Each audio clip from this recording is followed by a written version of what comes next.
This Sunday evening is a very important moment in the life of our church. We're going to have our third listening session, and we'll take a straw poll to determine whether we should move forward with disaffiliation. If a majority of you on Sunday night wish to disaffiliate, we will then call a church conference where 2/3 of you need to vote in favor of disaffiliation for us to proceed. Well, what is disaffiliation? Well, in 2019, the General Conference in St. Louis realized how badly divided we are. And so they put in a paragraph in the discipline that allows churches with the matters of conscience over these issues around human sexuality to depart the denomination. The Arkansas Conference created a disaffiliation agreement that we are now working through to help churches discern whether they should disaffiliate or not. Your administrative board has recommended disaffiliation. It also recommended by a vote of 29-1 that we join the Global Methodist Church. The Global Methodist Church is a Methodist denomination. It's new. We would still be First Methodist Church, GMC. The doctrines are Wesleyan. The doctrines are absolutely what John and Charles Wesley taught about Methodism. The difference between that and the United Methodist Church is this is a self-selecting group.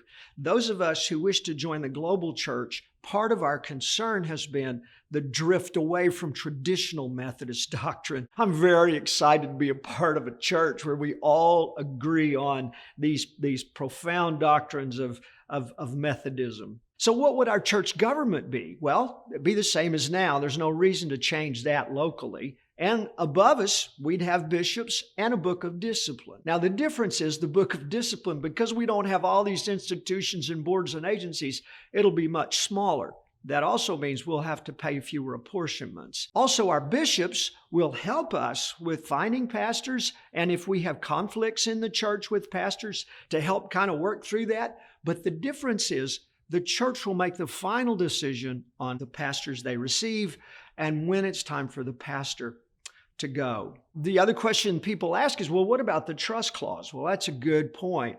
Again, that paragraph in the discipline that I talked about allows for churches to disaffiliate and keep all their property and assets. The Arkansas Conference has worked out a very gracious separation agreement. We have to be current in our apportionments. We always are.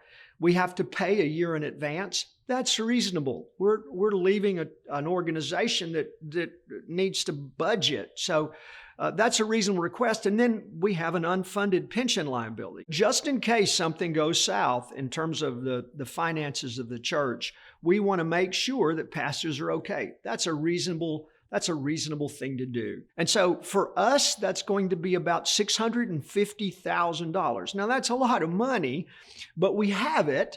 And to be able to own this whole block ourselves, to be able to control our destiny because we own our property, it's a huge deal. Some people ask, what about you, John? Are you going to go through this process and then just leave? No. First of all, I love being your pastor.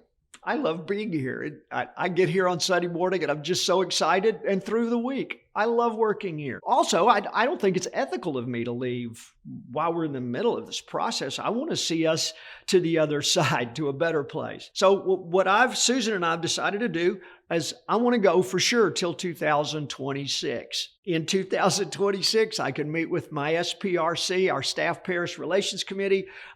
We'll meet with whoever the bishop is, whoever he or she is, and we'll talk then about how am I doing? Am I still effective? Do I still have fire in my soul? I think I could go further, God willing, but we'll see. You know, I wasn't going to talk about this because it's so obvious to me, but people keep saying that the Global Methodist Church won't include women in leadership. So I just have to say that's nonsense. The leaders of the Global Methodist Church right now, many of them, the pastors, are women.